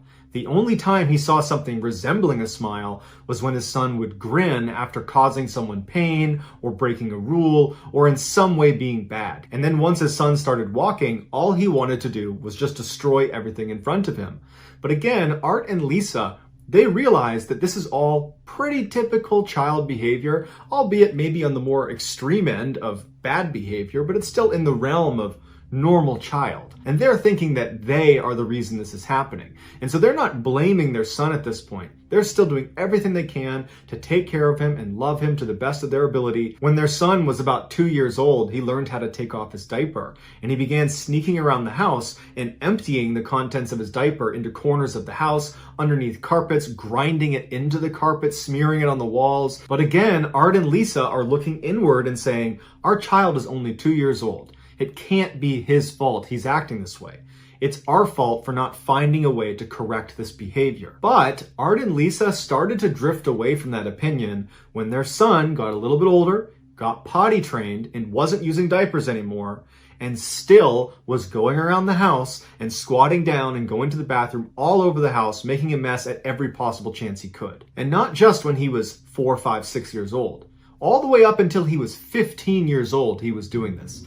And he stopped doing it in random corners, and he began only going into his parents' bedroom every chance he got, opening up the sheets, going inside, going to the bathroom, shutting it back up, and leaving. It got to the point where Art and Lisa literally could not stop their son from doing this. He was absolutely determined to do this. So anytime they were away, he would even sneak in the windows to do this. I mean, he was totally hell-bent on going to the bathroom in their bed. And so they had to start putting locks on the windows and the doors of their bedroom. But when they had finally secured that room to where he really couldn't get in anymore, he began going to the bathroom right outside their door and in the other beds in the house. And so they began investing in locks on all of the doors. They even replaced the doors themselves because they were too flimsy, and they thought there's a good chance he might kick these doors in to try to get them open. So they put these big, thick doors up all through their house and put these big locks with key locks all over the house to keep their son from going in and going to the bathroom all over their bed sheets. As their son grew older, he became more and more unmanageable, well beyond just going to the bathroom in different places. He became violent, and he would bite and kick and scratch and spit on anybody that came near him. He was like a wild animal. Before he was 9 years old, he had been kicked out of school 2 separate times. When they let him back in a third time, he apparently did something that was so bad that they effectively expelled him. A 9-year-old is getting expelled from school. So they had to enroll him at this other special school that would accept him with his history. But part of the deal with this school is you don't have any interaction with other students. He was considered too dangerous to be around other kids. So he was totally isolated at school, and it ultimately made him a lot worse. Once he was enrolled in this school, he became really violent at home. He would come home from school and he would go right to the kitchen and get a knife out, and he would start threatening his parents to the point where they had to lock all the drawers in the kitchen. Once all of the knives were under lock and key in Art's house, his son began stealing knives from the neighbor's house, smuggling them back into the house, and at night he would pull them out and try to stab Art. And on 2 different occasions, he was successful, and Art still has scars on his leg from it. And Art's son was not just attacking his parents. He was also turning on local animals that were helpless. He blinded one of the local dogs that was running around the area by just stabbing it in the eye one day. He went after one of the stray cats and he lit its tail on fire. And honestly, Art doesn't even know the other damages he had done to other animals or even other people. Even though Art and Lisa massively resented their son for how badly he treated them and how difficult he was making their lives, they recognized that this was a child that needed help. And so they tried everything they could to help him by enrolling him in that special school that ultimately was isolating, but it was an attempt to try to help him, or bringing him to different therapists and psychologists and doctors, putting him on different medications and bringing him to meditation consultants. I mean, you name it, they tried everything they could to try to help this kid, but nothing worked. He only got angrier and got bigger and stronger and more aggressive and violent. And eventually Art and Lisa are like, what do we do about this? What ultimately started happening over the following years is Art and Lisa became prisoners of their own home, that every time their son was around, they felt unsafe around him. He was such a wild card and he had these crazy angry outbursts and he was clearly prone to extreme violence. And so they began using those heavy doors and locks to lock themselves away from their son. It was the only way they felt safe. And so with that in mind, fast forward to 1988, when Art's son is now 16 years old, and Art and Lisa find out they're pregnant again. It was a surprise, and they were not happy about it. In fact, because of how badly it had gone with their son, they were really scared that another child was going to be just as bad, and they couldn't possibly go through this again. And so they decided that they weren't going to terminate, but if they noticed early on this child was a huge problem child, as horrible as they felt about it, they knew they would give it up for adoption. They simply couldn't do this again. This time they had a daughter, and she was normal. She was nothing like their son. She didn't come home and cry constantly. She smiled and laughed, and after a few months she was sleeping through the night, and she was hitting her milestones, and she just seemed happy. And she was easy. And it was around this time that Art and Lisa began to realize just how bad their son was. Seeing how wonderful their daughter was just amplified all of their son's atrocious behavior over the first 16 years of his life. And so Art and Lisa really began to look at their son as more of a lost cause. And they were less invested in going through the motions to try to find some way to help him when they knew it wasn't going to work. It had never worked. And he's only a couple years away from being 18, and he can go out on his own and figure it out for himself. And now, since they didn't really care as much about him, suddenly his behavior was intolerable. And anytime he acted up, they would never lay a hand on him, but they were not afraid to tell him to basically get the F out of here. We are not putting up with this. Leave. And so regularly, Art and Lisa would have these horrific screaming matches with their son until their son would basically run away in a rage and then come back hours later or even a couple days later. And Art said he began to look forward to fighting with his son because every time they fought, it meant his son would be gone for a little while afterwards and there would be a little bit of peace and calm inside the house. But at the same time, Art and Lisa were concerned one of these days he's going to come back in after one of these fights and he's going to kill us. So it went on like this for about a year until a rainy day in 1989 when their son was almost 18 and their daughter was almost 1 year old. Now the house they lived in was a single-story bungalow and their daughter's room was against a sidewall where there was a window leading to the outside. That morning, Art and Lisa had got into one of the worst screaming matches with their son they had ever had, and he left in a rage and they slammed and locked the door behind him. After a couple of hours, their son is still gone and they don't expect to see him anytime soon, and their daughter is starting to get fussy. She seems tired, and so they walk into her bedroom, they put her in her crib for a nap, and then Art and Lisa leave her room, shut the door behind them, and go sit down in the kitchen. A couple minutes later, they hear their daughter screaming at the top of her lungs, and Art and Lisa immediately recognize this is not an ordinary cry. This sounds like something is terribly wrong. They get up and sprint down the hall to her room, and they try the door handle, but it's locked. They run back out to the kitchen, they get the keys, they go back, they're fumbling with the keys, they finally open it up, and there in the back of the room, standing next to the crib, is their son. And he's holding a knife, and he's poking it into her face. And Art said he looked at his daughter, and he could see blood on her stomach and blood on her arm, and she's screaming, and so he thinks to himself, thank God she's still alive. And instinctively, Art starts running to try to put himself between his son and his daughter. But before he could even get there, his wife had moved much faster, and she charged over and smashes her son's hand. The knife falls to the ground. She pushes him as hard as she possibly can, and he goes slamming into the wall and falls on the ground. Art immediately reaches into the crib, picks his daughter up, and runs to the other side of the room. And he kind of looks her over. She's crying, she's in pain, she's scared, but he can see the cuts on her are superficial.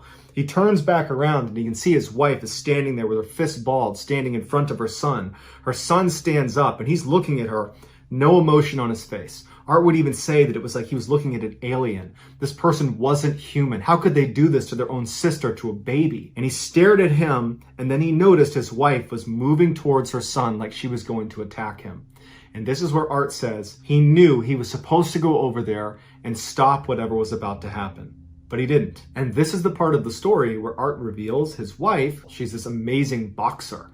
And he knew that she could beat the living crap out of just about anybody. The son is so stunned by how quickly this has happened that he's not doing anything. He's not positioning himself to fight back or to even preemptively attack his mother. He's just kind of standing there looking at his mother with no expression on his face. And that's when Art's wife winds up and blasts him across the face, knocking his head back. And Art said immediately he could tell his nose was broken, blood squirts all over his face, and he falls to the ground. Until this moment, neither Lisa nor Art had ever laid a hand on their son. Even when he stabbed Art twice in the legs, they never physically struck their son. But this was different. Their son had crossed a line and he could never come back. And so even though Art knew if he doesn't step in, his wife is going to beat their son to death, even though he knew that was going to happen, he remembers thinking, good. He turns around and he leaves the room with his daughter. As Art cleans up his daughter and puts band-aids on each of the cuts that were inflicted on her, he hears in the other room his son is yelling and screaming at their mother saying, I'm going to kill you. And she is just ruthlessly punching, kicking, and smashing him.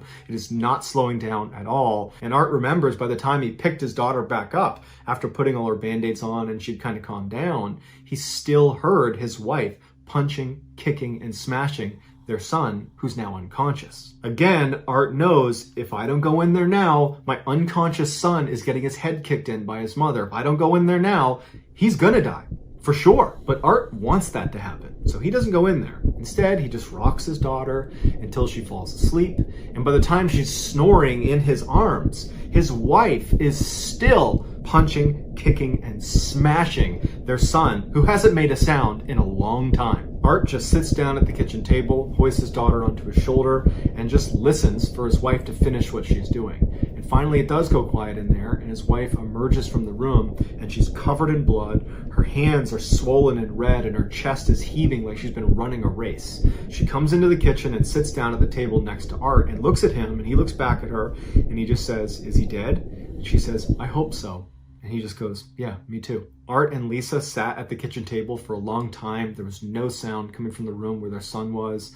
And eventually Lisa starts crying and goes and takes a shower. At which point Art stands up and he goes into the bedroom where his son was. And this is when he can tell his son is actually still alive. He walks in and he can see his son still breathing, but he's covered in blood. He's got vomit on him. He's clearly wet his pants. His teeth have been knocked out. His whole face is bloodied and bruised and swollen. And he goes up to him and he thinks there's no way he's going to live through this. But Art has kind of an internal crisis because he wants him to die. He doesn't want him to live.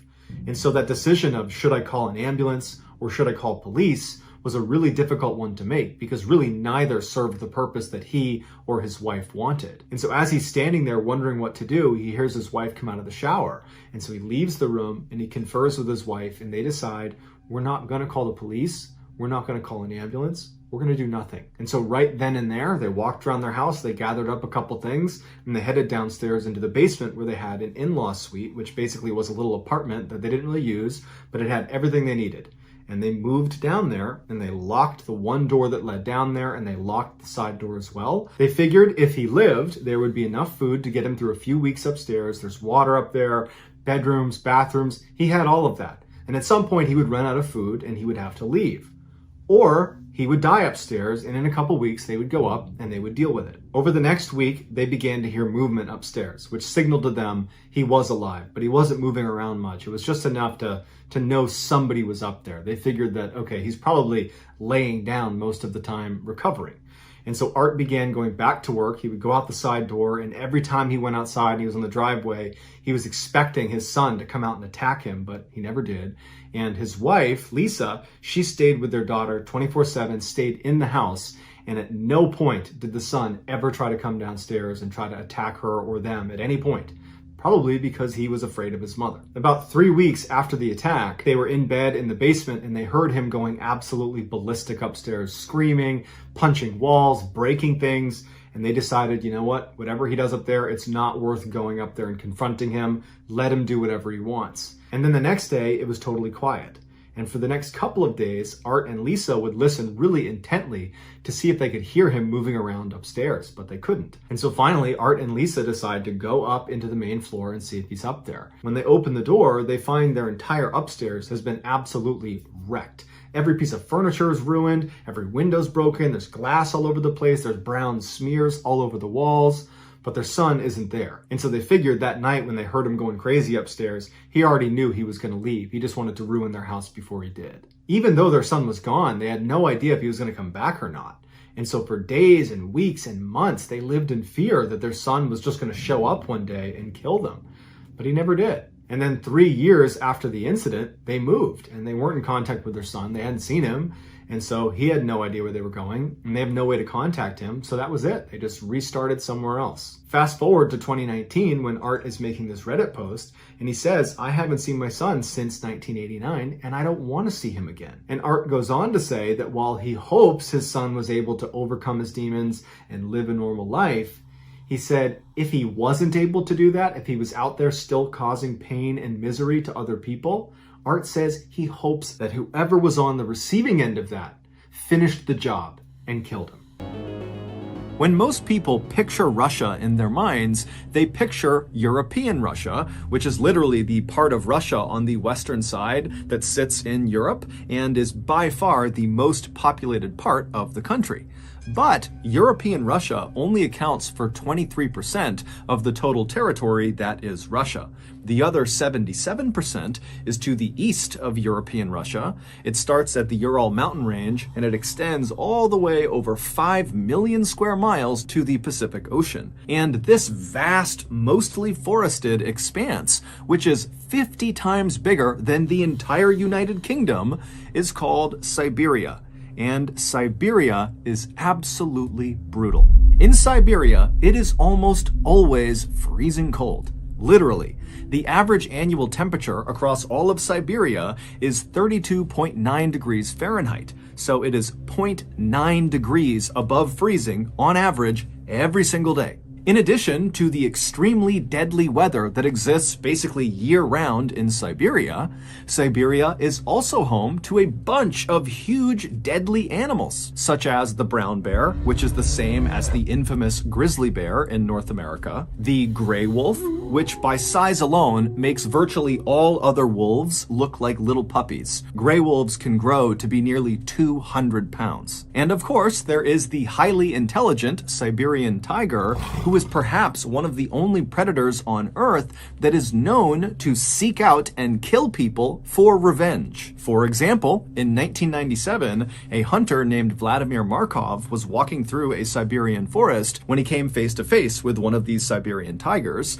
and he ended up shooting the tiger before fleeing, except the tiger didn't die. Instead, it got up and secretly followed Vladimir all the way back to his cabin, and then this tiger camped out outside of the cabin until Vladimir came out again, and the tiger pounced, killed him, and ate him. And so unsurprisingly, Siberia has an absolutely minuscule population relative to its massive size. However, there are some adventurous people out there who are drawn to Siberia for the same reasons that most other people avoid it. These adventurous people see Siberia as one of the last truly wild places on our planet, and they want to experience it for themselves. And one of these highly adventurous people was a young man named Colin Madsen. Colin, who came from a very successful American family, was a big outdoors enthusiast who at some point in his youth began researching Siberia because he fell in love with its rugged natural beauty.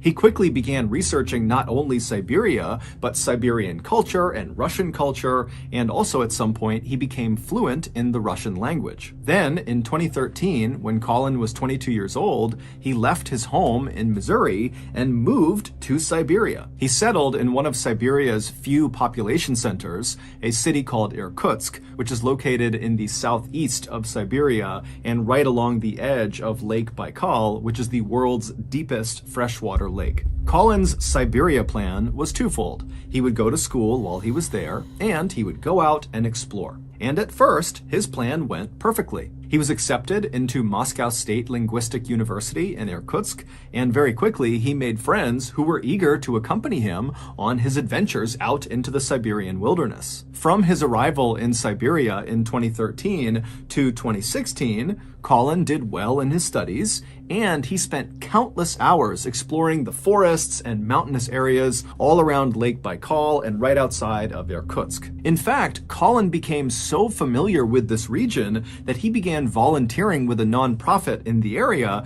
that went around marking new trails, which meant Colin was literally venturing into the wilds of Siberia and just marking the trail as he went. So when Colin's family heard about what happened to him in 2016, they could not believe it.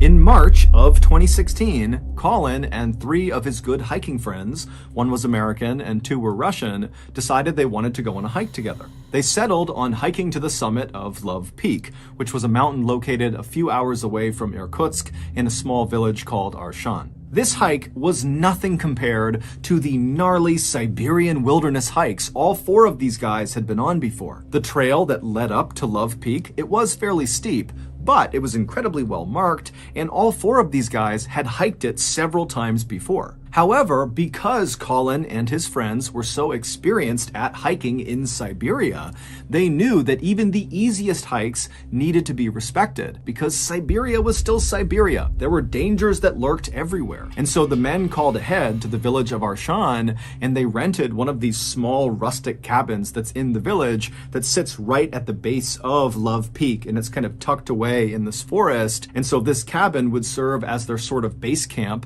and would allow them to arrive in Arshan, get their gear together, and then when they were ready, they could begin this hike to the summit. And so a few days later, on March 27th, Colin and his 3 friends loaded up their car and they drove west to Arshan. And when they got there, they stopped at a local store and got some supplies and then made their way to their cabin. Their cabin was just a single room with a few beds inside of it. It was enough to protect them from the elements, but really nothing more. As for a toilet, the cabin didn't have one, but there was an outhouse outside that they could use. So after the friends moved into the cabin and claimed their beds and put their things down, they all sat down and began prepping their gear and eating some food and chatting. And then finally, at 2 a.m., they decided they needed to go to sleep because their plan was to get on the path up to Love Peak by 7 a.m., which meant they needed to get up at 5 a.m. to make their final preparations. So at 2 a.m., the lights in the cabin turned off and the friends all fell asleep. And then 3 hours later, at 5 a.m., when the lights came back on again, it was immediately clear something was wrong. Colin was not in his bed. His friends assumed, when they looked over at his bed and saw his personal belongings were all still there, that Colin must have gotten up and headed outside, maybe to use the outhouse or go for a quick walk, and they just hadn't heard him leaving. And so the 3 friends initially just kind of shrugged off Colin's absence and said, he'll be back any minute, most likely, and if for some reason he's not back soon, he'll certainly be back by 7 a.m., because that was the agreed upon time they would leave for this hike. But as the minutes ticked closer and closer to 7 a.m., and Colin still had not shown up or tried to call them or do anything, the friends started to worry. It just didn't make any sense that Colin would just get up and leave without telling them where he was going. Finally, at 7 a.m., when Colin still had not shown up, and the friends' cursory search of the outside area near the cabin had yielded no results, they decided they had to tell someone. And so they wrote a note addressed to Colin, and they put it on the front of their cabin door. And this note basically just told Colin, if you come back here and you see this note, know that we're looking for you. So stay put or tell someone you're here. And so after putting up this note, the friends left the cabin and they headed to the nearest police station where they reported Colin missing.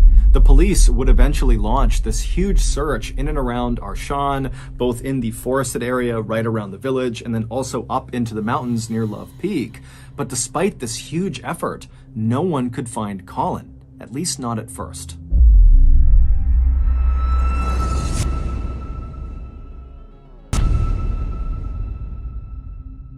On Monday, April 4th, so 8 days into Colin's disappearance, a group of searchers were looking in the forest about 1 mile away from the cabin where Colin and his friends had been staying, and they look up ahead and they see there is this clearing and there's something in the middle of it. And so the searchers begin moving their way towards this clearing, ducking under branches and stepping over brush, and when they get close enough, they can see Colin is in the clearing.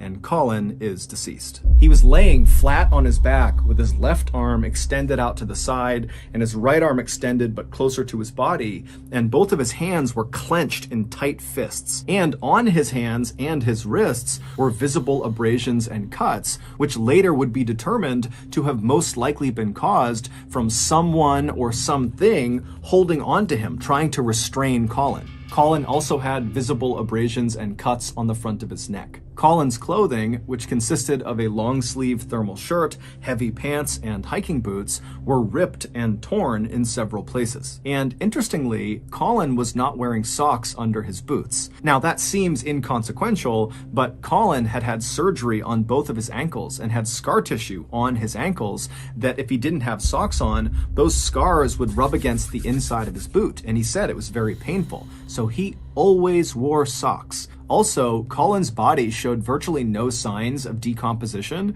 and all of his wounds and abrasions looked, quote, fresh, according to medical personnel. In short, Colin looked like he had recently been in some sort of physical altercation, and whoever or whatever he was grappling with had eventually overpowered him and killed him, although it was not clear how he actually died. Russian authorities were very quick to suspect Colin's 3 friends who had been with him, but they were brought into the station and they denied having anything to do with Colin's death, and they all passed their lie detector tests. After that, Russian authorities quickly closed this case by concluding that, well, if his friends didn't do it, then that means Colin must have been high on drugs or drinking alcohol or both, and he just wandered out of his cabin and he got lost in the woods and he died of hypothermia. He froze to death. The end. However, Colin's parents just could not accept that as being what happened to their son.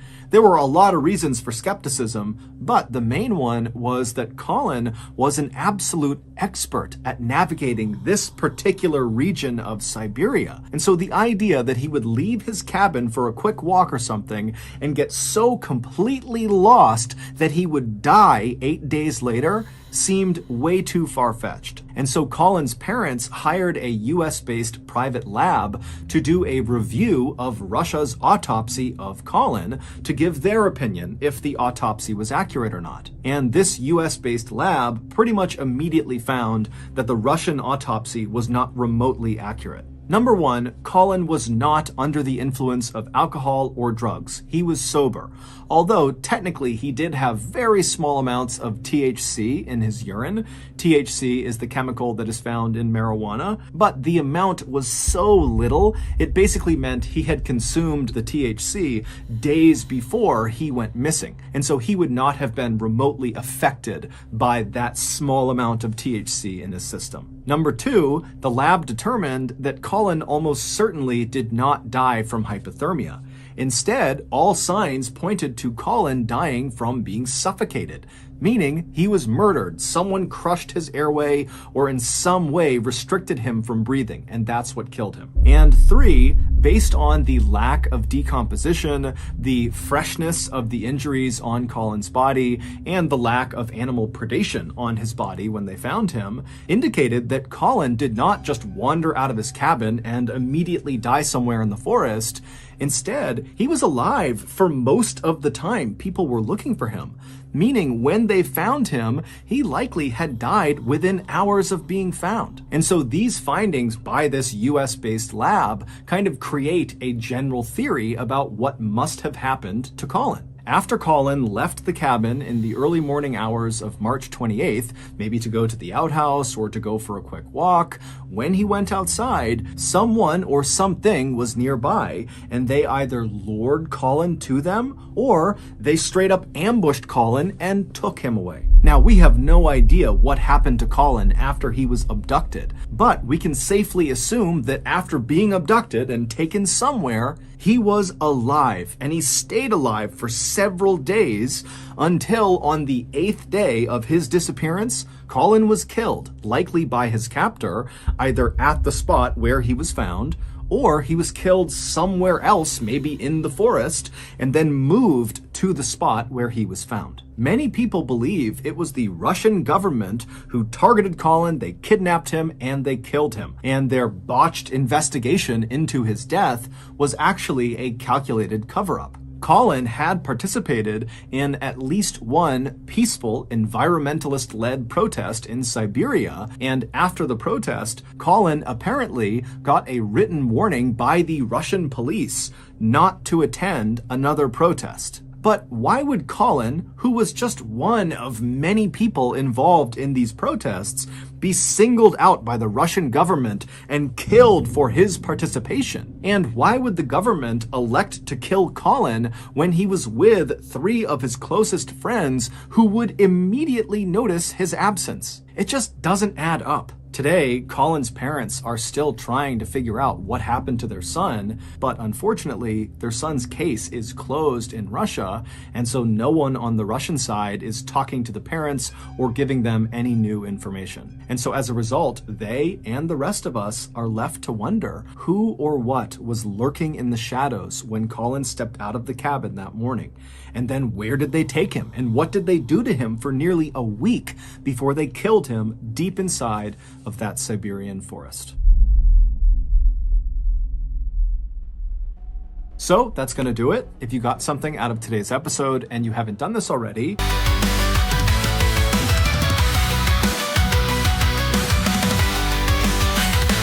I wake up, a world that spins like a shattered dream. Everything's twisted, I'm sinking deeper into the fray. The chaos beckons, is it real or just my fear? So where am I supposed to go? Where can I go? Mad world, this madness, it pulls.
the next time the like button hands you their phone and asks you to take a once-in-a-lifetime photo of them, agree to do it, but leave your finger over their lens. Also, please subscribe to our channel and turn on all notifications so you don't miss any of our weekly uploads. We have a podcast called the MrBallen Podcast that puts out brand new podcast exclusive stories on Monday mornings, and on Thursday mornings, we put out the remastered audio of our best YouTube videos. Right now, that podcast is available on all all platforms. But on November 1st of this year, 2022, that podcast is being moved exclusively to Amazon Music. We have a registered 501c3 charitable organization called the MrBallen Foundation that makes it as easy as possible for you